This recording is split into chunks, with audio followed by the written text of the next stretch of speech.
رب اشرح لي صدري ويسر لي أمري واحلل عقدة من لساني يفقه قولي رب اشرح لي صدري ويسر لي أمري.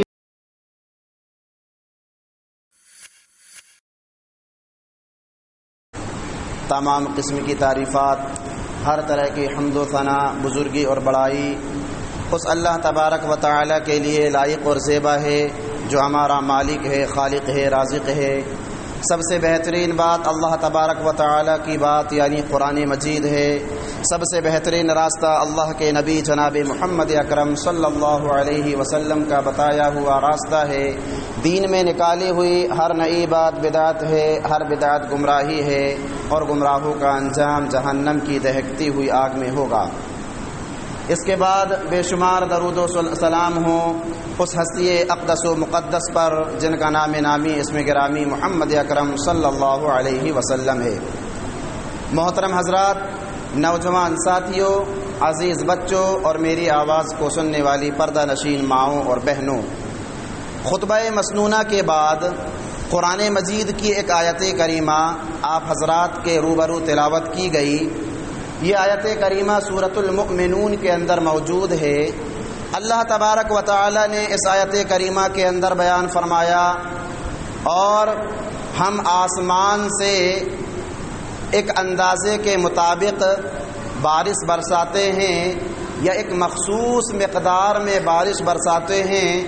فَأَسْكَنَّاهُ فِي الْأَرْضِ، اور پھر اس پانی کو زمین میں جمع کر دیتے ہیں، اسٹور کر دیتے ہیں۔ وَإِنَّا عَلَى ذَهَابٍ بِهِ لَقَادِرُونَ، اور ہم اس بات پر اس پانی کو واپس لینے پر قدرت رکھتے ہیں۔ قرآن مجید کی اس آیت کریمہ میں پانی کے حوالے سے تین بڑی باتیں اللہ تبارک و تعالی نے بیان فرمائیں۔ پانی کہاں سے آتا ہے، پانی کہاں اکٹھا ہوتا ہے، اور آئندہ اس پانی کے ساتھ کیا ہو سکتا ہے۔ کہا پانی آسمان سے نازل ہوتا ہے، آسمان سے برستا ہے بارشوں کے ذریعے۔ کہاں جمع ہوتا ہے؟ فَأَسْكَنَّاهُ فِي الْأَرْضِ، آسمان سے بارش نازل ہونے کے بعد زمین میں جمع ہو جاتا ہے، پانی جمع ہو جاتا ہے، زمین میں اکٹھا ہو جاتا ہے، اور پھر آئندہ اس پانی کے ساتھ کیا ہو سکتا ہے؟ وَإِنَّا عَلَى ذَهَابٍ بِهِ لَقَادِرُونَ، اللہ رب العالمین اس بات پر قادر ہے کہ اللہ رب العالمین اس پانی کو انسان کے قابو سے باہر کر دے، انسان کی استطاعت سے باہر کر دے، انسان کی حیثیت سے باہر کر دے۔ محترم حضرات، آج کے اس خطبہ جمعہ میں پانی کے حوالے سے چند ایک اہم اور ضروری باتیں آپ حضرات کے سامنے بیان کی جائیں گی کہ شرعی نقطہ نظر سے پانی کی اہمیت کیا ہے، اس کا مقام اور مرتبہ کیا ہے، اور پانی کے متعلق ہمیں اور آپ کو کن باتوں کا خیال رکھنا چاہیے۔ محترم حضرات، پانی زندگی ہے اور زندگی پانی ہے۔ قرآن مجید نے یہ مضمون کئی جگہ بیان کیا ہے۔ انسانی زندگی میں پانی کی اہمیت کے لیے صرف اتنا ہی کافی ہے کہ بعض اہل علم کے بقول اس کائنات کی سب سے پہلی مخلوق پانی ہے۔ بعض اہل علم کہتے ہیں کہ نہیں، اس کائنات کی سب سے پہلی مخلوق پانی نہیں ہے، بلکہ پانی سے پہلے بھی اللہ تبارک و تعالی نے عرش کو پیدا کر دیا تھا۔ یہ ایک علمی مسئلہ ہے، لیکن یہ تو طے ہے کہ اس کائنات کی اولین ترین مخلوقات میں سے پانی ایک مخلوق ہے۔ پانی اس وقت تھا جب انسان نہ تھا، پانی اس وقت تھا جب زمین نہ تھی، پانی اس وقت تھا جب آسمان نہ تھا۔ مسلم کی حدیث ہے، پیارے نبی جناب محمد اکرم صلی اللہ علیہ وسلم نے فرمایا، اللہ رب العالمین نے آسمان اور زمین کو پیدا کرنے سے 50,000 سال قبل، آسمان اور زمین کو پیدا کرنے سے 50,000 سال قبل مخلوقات کی تقدیر لکھی، اور جس وقت اللہ تبارک و تعالی مخلوقات کی تقدیر لکھ رہا تھا، اس وقت اللہ تبارک و تعالی کا عرش پانی پر تھا۔ تو دیکھو میرے اسلامی بھائیوں، ابھی آسمان پیدا نہیں ہوا، ابھی زمین پیدا نہیں ہوئی، زمین اور آسمان کے پیدا ہونے سے 50,000 سال پہلے پہلے اللہ تبارک و تعالی مخلوقات کی تقدیر لکھ رہا ہے۔ پیارے نبی جناب محمد اکرم صلی اللہ علیہ وسلم فرما رہے ہیں کہ جس وقت اللہ رب العالمین مخلوقات کی تقدیر لکھ رہا تھا اس وقت اللہ رب العالمین کا عرش پانی پر موجود تھا۔ تو اس سے ہمیں پتہ چلتا ہے کہ پانی کس قدر قدیم مخلوق ہے۔ جیسے پانی اس کائنات کی قدیم ترین مخلوق ہے، شریعت بتاتی ہے کہ عالم آخرت، عالم لافانی میں پائی جانے والی یہ نعمت بھی ہے، یعنی جب قیامت قائم ہوگی قرآن مجید کا مطالعہ کیجئے، اللہ تبارک و تعالی نیک اور صالح لوگوں کو اپنی جنت میں داخل کرے گا۔ قرآن مجید میں اللہ تبارک و تعالی فرما رہا ہے جنات تجری من تحتها الانہار، وہاں ایسے باغات ہوں گے، ایسی جنتیں ہوں گی جس کے نیچے نہریں بہ رہی ہوں گی۔ سورہ محمد کا مطالعہ کیجئے، اللہ تبارک و تعالی قرآن مجید کے اندر بیان فرما رہا ہے مثل الجنة التي وعد المتقون فيها انہار من ماء غیر آسن وانہار من لبن لم يتغیر طعمه وانہار من خمر لذة للشاربین وانہار من عسل مصفى۔ جنت میں نہریں ہی نہریں ہوں گی، جنت میں پانی کی نہریں ہوں گی، جنت میں دودھ کی نہریں ہوں گی، جنت میں شراب کی نہریں ہوں گی، جنت میں شہد کی نہریں ہوں گی۔ تو میرے اسلامی بھائیوں، پتہ یہ چلا کہ پانی اس کائنات کی قدیم مخلوقات میں سے ایک مخلوق ہے اور آخرت میں باقی رہنے والی ایک عظیم نعمت ہے۔ میرے اسلامی بھائیوں، قرآن مجید کا جب ہم اور آپ مطالعہ کرتے ہیں تو دیکھتے ہیں کہ جتنے پیغمبر اور رسول اس کائنات میں آئے، جتنے پیغمبر اور رسول اللہ تبارک و تعالی نے اس کائنات میں بھیجے، ان میں سے بہت سارے پیغمبر اور رسول علیہم الصلاۃ والسلام ایسے ہیں کہ جن کا تعلق پانی سے جڑا ہوا ہے، جن کا ربط پانی سے جڑا ہوا ہے، جس کا رشتہ پانی سے جڑا ہوا ہے۔ حضرت نوح علیہ الصلاۃ والسلام کی زندگی کا جائزہ لیجئے۔ حضرت نوح علیہ الصلاۃ والسلام اپنی قوم کے لوگوں کو سمجھا رہے ہیں، اپنی قوم کے لوگوں کو نصیحت کر رہے ہیں۔ قوم کے لوگوں نے حضرت نوح علیہ الصلاۃ والسلام کی بات کو ماننے سے انکار کر دیا، اللہ کے ساتھ شرک کرتے رہے۔ اللہ تبارک و تعالی نے اس قوم کو پانی کے ذریعے سے طوفان بھیج کر، سیلاب بھیج کر اللہ تبارک و تعالی نے اس قوم کو ہلاک اور برباد کر کے رکھ دیا۔ حضرت یونس علیہ الصلاۃ والسلام کی زندگی کا جائزہ لیجئے۔ حضرت یونس علیہ الصلاۃ والسلام اپنے علاقے کے لوگوں کو اللہ کا پیغام سنا رہے ہیں۔ ان کے قوم کے لوگ، ان کے علاقے والے حضرت یونس علیہ الصلاۃ والسلام کی بات کو ماننے کو تیار نہیں ہیں۔ بغیر حکم الہی کے، اللہ کا حکم ابھی آیا نہیں، حضرت یونس علیہ الصلاۃ والسلام اس علاقے کے لوگوں کو چھوڑ کر چلے گئے، کشتی میں سوار ہو گئے، کشتی ڈگما ڈول ہونے لگی، کشتی لہرانے لگی، قرآن اندازی کی گئی، حضرت یونس علیہ الصلاۃ والسلام کا نام آیا۔ حضرت یونس علیہ الصلاۃ والسلام کو اس دور کی روایت کے مطابق پانی میں بہا دیا گیا، سمندر میں ڈال دیا گیا۔ اللہ رب العالمین کو ان کی حفاظت کرنا مقصود تھا۔ ایک مچھلی آئی، مچھلی نے حضرت یونس علیہ الصلاۃ والسلام کو اپنے پیٹ میں نگل لیا اور پھر حضرت یونس علیہ الصلاۃ والسلام مچھلی کے پیٹ میں لا الہ الا انت سبحانک انی کنت من الظالمین کا ورد کرتے رہے۔ تو دیکھو میرے اسلامی بھائیوں، حضرت یونس علیہ الصلاۃ والسلام کا تعلق بھی، حضرت یونس علیہ الصلاۃ والسلام کا ربط بھی پانی سے جڑا ہوا ہے۔ حضرت یوسف علیہ الصلاۃ والسلام کی زندگی کا جائزہ لیجئے۔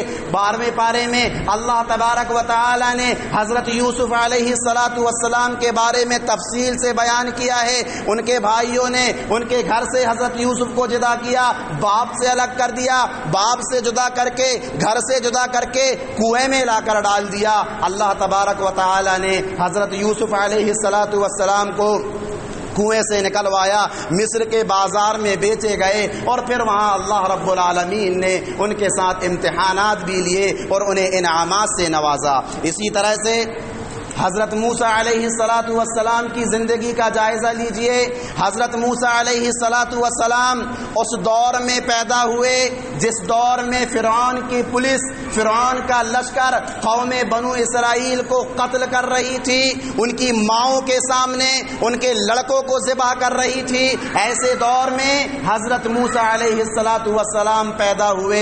ان کی ماں گھبرا رہی تھی، ان کی ماں کو لرزہ طاری ہو رہا تھا۔ اللہ تبارک و تعالی نے ان کی جانب الہام کیا، وَأَوْحَيْنَا إِلَىٰ أُمِّ مُوسَىٰ أَنْ أَرْضِعِيهِ فَإِذَا خِفْتِ عَلَيْهِ فَأَلْقِيهِ فِي الْيَمِّ وَلَا تَخَافِي وَلَا تَحْزَنِي۔ اے ام موسیٰ، گھبرانے کی بات نہیں ہے، ٹینشن لینے کی بات نہیں ہے، آپ ان کی پرورش کرتے رہیے، ان کو دودھ پلاتے رہیے، اور جب آپ کو حضرت موسیٰ علیہ السلام کے تعلق سے خوف محسوس ہونے لگے تو حضرت موسیٰ علیہ السلام کو صندوق میں بند کر کے دریا میں بہا دینا۔ ام موسیٰ حضرت موسیٰ علیہ السلام کی ماں حضرت موسیٰ کی پرورش کرنے لگی، اور جب انہیں خوف محسوس ہو گیا، خطرہ محسوس ہو گیا تو انہوں نے اللہ رب العالمین کے حکم پر عمل کرتے ہوئے حضرت موسیٰ علیہ السلام کو ایک صندوق میں بند کیا، اور صندوق میں بند کرنے کے بعد پانی میں بہا دیا۔ تو ایسے کتنے نبی، ایسے کتنے پیغمبر ہیں، ایسے کتنے رسول ہیں کہ جن کا تعلق، جن کا ربط پانی سے جڑا ہوا ہے۔ میرے اسلامی بھائیوں، پانی زندگی ہے، پانی کے بغیر زندگی کا تصور نہیں کیا جا سکتا۔ پانی پر زندگی کا دار و مدار ہے، چاہے وہ انسان کی زندگی ہو، چاہے وہ جانوروں کی زندگی ہو، چاہے وہ چرند اور پرند کی زندگی ہو، چاہے وہ حیوانات کی زندگی ہو، ان ساری جاندار چیزوں کا دار و مدار پانی پر ٹکا ہوا ہے۔ اللہ تبارک و تعالی نے کہا وَجَعَلْنَا مِنَ الْمَاءِ كُلَّ شَيْءٍ حَيٍّ، کہ ہم نے ہر جاندار مخلوق کو پانی سے پیدا کیا ہے۔ اس کائنات کے اندر جتنی بھی جاندار مخلوقات ہیں ان کے اندر پانی کا عنصر ضرور بالضرور شامل ہے۔ میرے اسلامی بھائیوں، پانی رحمت بھی ہے اور پانی زحمت بھی ہے۔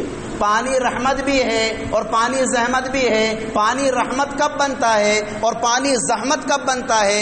جب انسان کی ضرورت کے مطابق اس کو پانی ملتا رہے تو پانی یہ رحمت ہی رحمت ہے۔ لیکن یہ اتنی عجیب چیز ہے کہ اگر پانی میں کمی آ جائے یا پھر پانی انسان کی ضرورت سے زیادہ ہو جائے تو وہ مصیبت بن جاتا ہے۔ پانی میں جب کمی آتی ہے تو اسے کہتے ہیں قحط سالی، اور پانی میں جب زیادتی ہوتی ہے تو اسے کہتے ہیں سیلاب اور طوفان۔ قحط سالی بھی مصیبت ہے اور سیلاب اور طوفان بھی مصیبت ہے۔ پانی وہی رحمت والا ہے جو انسان کی ضرورت اور مقدار کے مطابق ہو۔ اس تصور کو لے کر قرآن مجید کی اس آیت کریمہ کا ترجمہ سنیے۔ اللہ تبارک و تعالی فرما رہا ہے وَأَنزَلْنَا مِنَ السَّمَاءِ مَاءً بِقَدَرٍ، کہ ہم نے آسمان سے بارش کو ایک مخصوص مقدار میں برسایا ہے۔ تو میرے مسلمان بھائیوں، اللہ رب العالمین جس علاقے میں، جس معاشرے میں، جن جگہوں میں اللہ رب العالمین ایک مخصوص مقدار میں اگر بارش برساتا ہے تو وہاں وہ اللہ کی رحمت مانی جاتی ہے، اور جہاں سے اللہ رب العالمین پانی کو کم کر دیتا ہے یا پانی کو بڑھا دیتا ہے وہ اللہ رب العالمین کا عذاب ہے۔ میرے اسلامی بھائیوں، اللہ کی قدرت کا یہ نظام بھی دیکھیے کہ پانی برسانے کے بعد اس پانی کو ٹھہرانے کا جو انتظام اللہ تبارک و تعالی نے کر رکھا ہے، یہ بھی ہمیں دعوت فکر دینے والی چیز ہے۔ رب العالمین کی تدبیر اور ربوبیت میں دلالت کرنے والی چیز ہے۔ اللہ تبارک و تعالی نے کہا فَأَسْكَنَّاهُ فِي الْأَرْضِ، اللہ رب العالمین آسمان سے بارش کو نازل کرتا ہے اور پھر اللہ رب العالمین اس پانی کو زمین میں ٹھہرا دیتا ہے، تالابوں کی شکل میں، ندیوں کی شکل میں، نہروں کی شکل میں، سمندر کی شکل میں، کنویں کی شکل میں اللہ رب العالمین اس پانی کو اکٹھا کر دیتا ہے تاکہ انسان اور اللہ کی جاندار مخلوقات اس سے سیراب ہو سکے۔ میرے اسلامی بھائیوں، اس زمین میں نہریں ہیں، سطح زمین میں بھی نہریں ہیں، اندرونی زمین میں بھی نہریں ہیں، زمین کا جو اوپری حصہ ہے وہاں بھی نہریں ہیں، اور زمین کا جو اندرونی حصہ ہے اس میں اور بھی زیادہ نہریں ہیں۔ قرآن مجید کا مطالعہ کیجئے میرے اسلامی بھائیوں، پانی، کنویں میں پانی کہاں سے آتا ہے؟ جب ہم بور کرتے ہیں تو اس بور میں پانی کہاں سے آتا ہے؟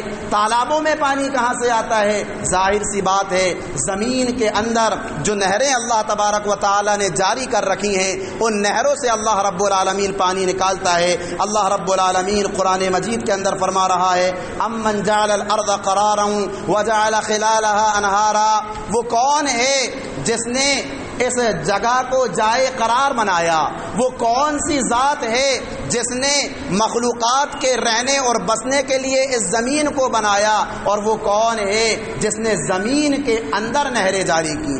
اللہ اکبر۔ 200-250 فٹ بور کرنے کے لیے ہم کھدائی کیا کرتے ہیں کہ دیکھتے ہی دیکھتے صاف و شفاف اور میٹھا پانی زمین کے اندر سے جاری ہو جاتا ہے۔ یہ اللہ رب العالمین کا بنایا ہوا نظم ہے، یہ اللہ رب العالمین کا بنایا ہوا ایک سسٹم ہے۔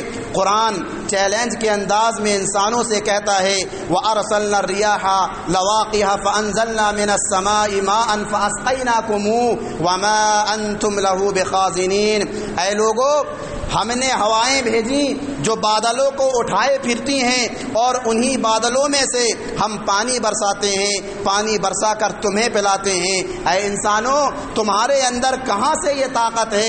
کیا تمہارے اندر یہ طاقت ہے کہ تم اس پانی کو جمع کر سکو؟ یہ اللہ رب العالمین کا بنایا ہوا ایک سسٹم ہے، یہ اللہ رب العالمین کا بنایا ہوا ایک نظام ہے۔ میرے اسلامی بھائیوں، قرآن ہمیں اور آپ کو ایک چیز سے متنبہ کرتا ہے۔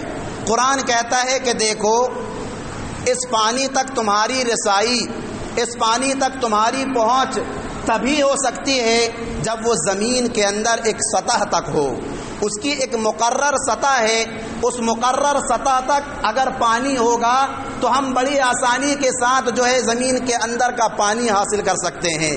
لیکن اگر وہی پانی اس مقرر سطح سے نیچے کو چلا جائے، اس سے گہرائی کو چلا جائے، تو تمہاری وہ بس کی بات نہیں، تمہارے سائنس کے بس کی بات نہیں، تمہارے مشین کی بس کی بات نہیں کہ وہ اس پانی کو وہاں سے حاصل کر سکے، اس پانی کو نکال سکے۔ میرے اسلامی بھائیوں، اس وقت دنیا کو جو مسائل درپیش ہیں، اس وقت دنیا کو جو چیلنجز درپیش ہیں، ان مسائل اور ان چیلنجز میں سب سے بڑا مسئلہ پانی کا مسئلہ ہے۔ پانی کا مسئلہ ہے۔ کتنے سارے علاقے ایسے ہیں کہ جہاں کے لوگ پانی کو ترس رہے ہیں، جہاں کے لوگ پانی کے لیے ترس رہے ہیں۔ چند سال پہلے آپ نے ساؤتھ افریقہ کے ایک شہر کیپ ٹاؤن کے بارے میں پڑھا ہوگا، اس کے بارے میں سنا ہوگا کہ یہ کیپ ٹاؤن جو ہے یہ دنیا کے بڑے مشہور و معروف اور ترقی یافتہ شہروں میں اس کا شمار ہوتا ہے۔ کیا ہوا اس شہر کے ساتھ؟ اللہ رب العالمین نے پانی جیسی نعمت کو اس شہر سے چھین لیا۔ اللہ رب العالمین نے پانی جیسی نعمت کو اس شہر سے ختم کر دیا، اور وہاں کے لوگ سینکڑوں بلکہ ہزاروں فٹ گہرائی تک جو ہے بور ڈالتے رہے، لیکن وہاں سے پانی نہیں ملا۔ دنیا نے دیکھا، اللہ اکبر، بلڈنگیں کھڑی ہوئی ہیں، بنگلے کھڑے ہوئے ہیں، مارکیٹ بنے ہوئے ہیں، سڑکیں سجی ہوئی ہیں، لیکن صرف ایک نعمت کو اللہ تبارک و تعالی نے کیا چھین لیا؟ پورا کا پورا شہر ویران ہو گیا۔ اور آج بھی یہ شہر ہمارے اور آپ کی آنکھوں کے لیے نشان عبرت بنا ہوا ہے۔ میرے اسلامی بھائیوں، آخر ایسا ہوتا کیوں ہے؟ اللہ رب العالمین پانی چھین کیوں لیتا ہے؟ یاد رکھیے، پانی کا تعلق انسان کی عملی زندگی سے جڑا ہوا ہے۔ پانی اللہ رب العالمین کی ایک عظیم نعمت ہے۔ ہم اگر اللہ رب العالمین کے مطیع و فرما بردار بندے بن کر زندگی گزاریں گے، اللہ رب العالمین سے ڈر کر زندگی گزاریں گے، نمازوں کی پابندی کریں گے، صدقہ و خیرات کریں گے، اللہ رب العالمین اس نعمت کو ہم پر نازل کرے گا اور رحمت والی بارشیں ہم پر نازل کرے گا۔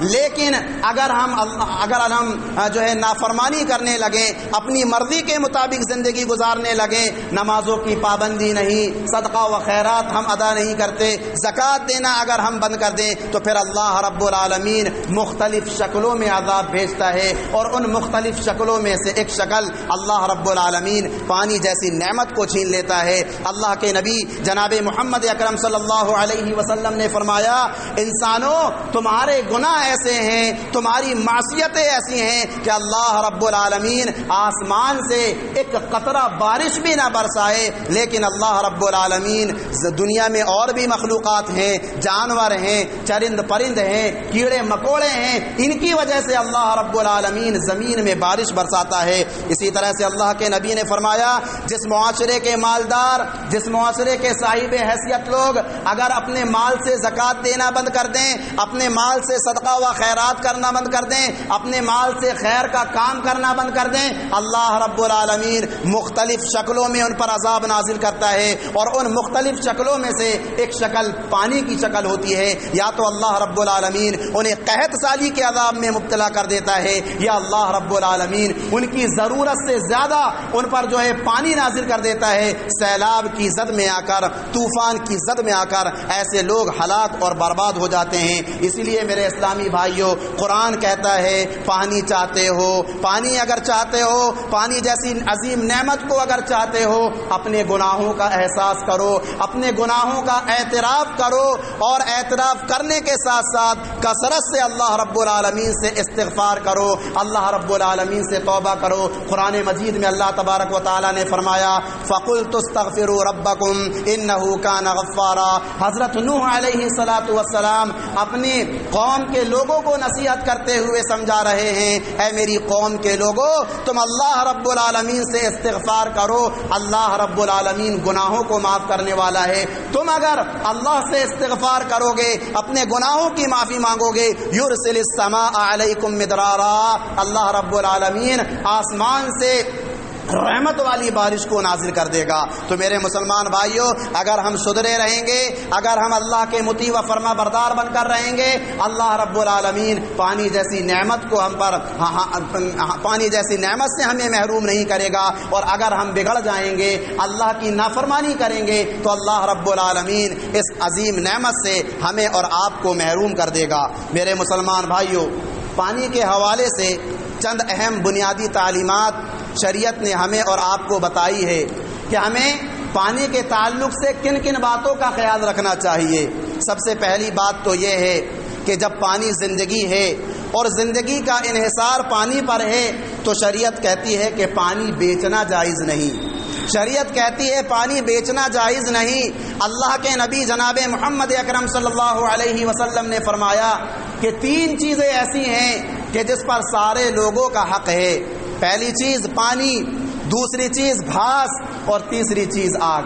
یہ 3 چیزیں ایسی ہیں جس میں سارے لوگوں کا حق ہے، اس کو بیچنا جائز نہیں ہے۔ ہاں، یہ الگ بات ہے کہ اگر ہم پانی میں محنت کرتے ہیں، اس کو فلٹر کرتے ہیں، بوتل میں پیک کرتے ہیں، گھر گھر لے جا کر کے اس کو دیتے ہیں، محنت مزدوری لگتی ہے، تو ایسی صورت میں علماء کرام نے کہا ہے کہ اس کی اجرت لی جا سکتی ہے۔ لیکن ہمارے پاس بور ہے، ہمارے پاس کنواں ہے، ہمارے پاس تالاب ہے، ہم اس پانی کو بیچ رہے ہیں اور اس سے جو ہے اپنی ضرورتوں کو پورا کر رہے ہیں، اپنے گھر مکانات تیار کر رہے ہیں، تو ایسی چیز سے، اس طرح کے کام سے شریعت ہمیں روکتی ہے، شریعت ہمیں منع کرتی ہے۔ اسی طرح سے پانی کے حوالے سے دوسری بات یہ ہے کہ پانی جب زندگی ہے اور زندگی کا انحصار جب پانی پر ہے، تو معاشرے کے ہر فرد کو پانی کی فکر کرنا چاہیے۔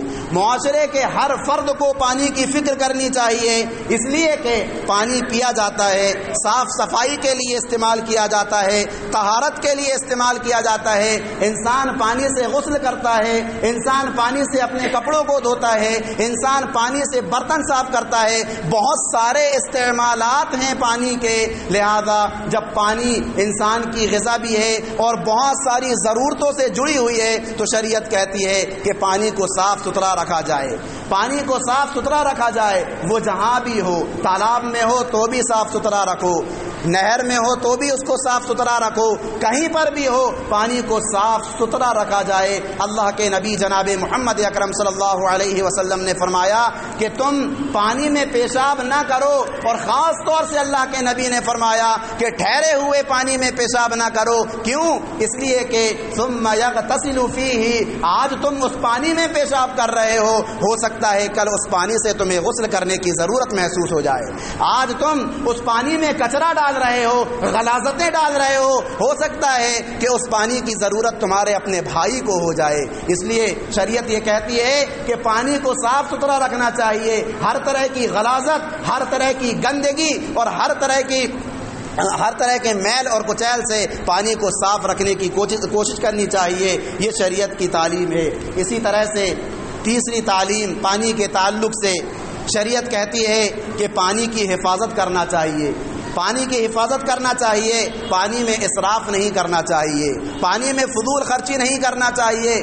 ایک جوڑا کپڑا ہمارا ایک بالٹی میں دھل سکتا ہے، ایسا نہیں ہونا چاہیے کہ اس ایک جوڑے کپڑے کو دھلنے کے لیے ہم 10 بالٹی خرچ کر ڈالیں۔ ہمارے گھر کے برتن صاف ستھرے رکھے ہوئے ہیں، ہماری بہنوں کو ایسا نہیں کرنا چاہیے کہ بلا ضرورت پانی آ رہا ہے تو اس کو جو ہے گھر کے برتنوں کو دھونا شروع کر دیں۔ یاد رکھیے پانی ضرورت کے حساب سے خرچ کرنا چاہیے۔ ضرورت سے زیادہ اگر ہم اور آپ پانی کو خرچ کر رہے ہیں تو یہ پانی میں اسراف ہے، پانی میں فضول خرچی ہے۔ وضو کیا ہے؟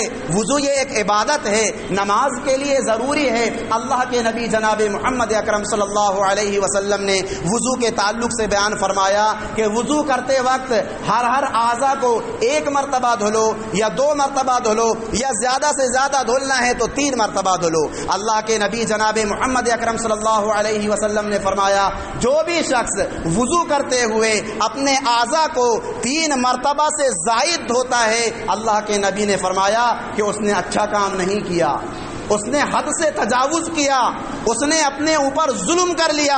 یہ 3 باتیں اللہ کے نبی نے فرمائی۔ اس نے اچھا نہیں کیا، اس نے حد سے تجاوز کیا، اور اس نے اپنے آپ پر ظلم کر لیا۔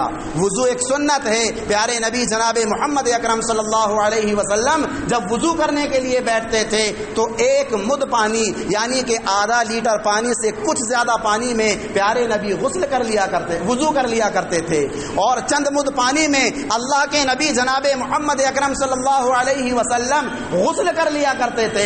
آج ہماری کیفیت کیا ہے؟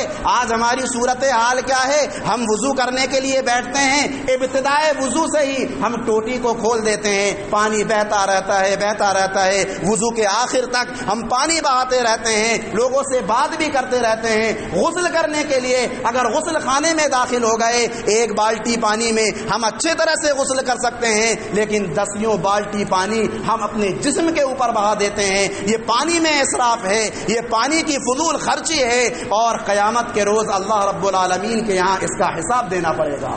اسی طرح سے آخری بات کہ پانی جب زندگی ہے اور زندگی کا انحصار پانی پر ہے تو دوسروں کو پانی پلانا یہ بہت بڑی نیکی ہے، پیاسوں کو پانی پلانا یہ بہت بڑی نیکی ہے، اور اس میں مذہب اور دین کی تفریق بھی روا نہیں۔ کافر کو پانی پلاؤ گے تب بھی اجر ملے گا، یہودی کو پانی پلاؤ گے تب بھی اجر ملے گا، کرسچن کو پانی پلاؤ گے تب بھی اجر ملے گا، کسی بھی شخص کو پانی پلاؤ گے، ارے انسان تو انسان، اگر جانوروں کو پانی پلاؤ گے تب بھی اللہ رب العالمین اجر و ثواب عطا کرے گا۔ اور یہ اتنی بڑی نیکی ہے کہ اللہ رب العالمین نے صرف ایک جانور کو جو پیاسا تھا اور پیاس کی شدت میں گرمی کے موسم میں زمین کو اپنی زبان سے چاٹ رہا تھا، ایک زانیہ عورت، ایک بد کردار عورت، ایک فاحشہ عورت کا وہاں سے گزر ہوا، اس نے دیکھا، اس عورت نے اپنا دوپٹہ اتارا اور اس دوپٹے میں اپنے موزے کو باندھا، کنویں میں اپنے دوپٹے کو ڈالا اور پانی نکال کر اس کتے کی پیاس بجھائی۔ اللہ رب العالمین کو اس کا یہ عمل اتنا پسند آیا کہ اللہ نے اس کے سارے گناہوں کو معاف کر دیا اور جنت کا مستحق قرار دے دیا۔ تو میرے مسلمان بھائیوں، آج ضرورت ہے کہ ہم سب پانی کی حفاظت کریں، اور پانی کی حفاظت کا سب سے اہم ذریعہ یہ ہے کہ ہم اللہ رب العالمین سے توبہ و استغفار کریں، اللہ رب العالمین سے معافی مانگیں۔ اللہ سے ہم اگر توبہ و استغفار کریں گے، یرسل السماء علیکم مدرارا، اللہ رب العالمین نہ صرف ہم پر رحمت والی بارش نازل کرے گا، وَيُمْدِدْكُمْ بِأَمْوَالٍ وَبَنِينَ، بلکہ اللہ رب العالمین ہماری اولاد میں برکت دے گا، ہمارے مال میں برکت دے گا، ہمارے باغات میں برکت دے گا۔ تو پانی کے تعلق سے یہ چند اہم اور ضروری باتیں آپ حضرات کے سامنے رکھنا میں نے ضروری سمجھا۔ اللہ تبارک و تعالیٰ سے دعا ہے الہ العالمین ہم تمام کے تمام مسلمانوں کو قرآن اور حدیث کے مطابق زندگی گزارنے والا بنا۔ الہ العالمین ہم تمام کے تمام مسلمانوں کو ہر طرح کی برائی سے، ہر طرح کے بدعات و خرافات سے، ہر طرح کے فتنوں سے محفوظ رکھ۔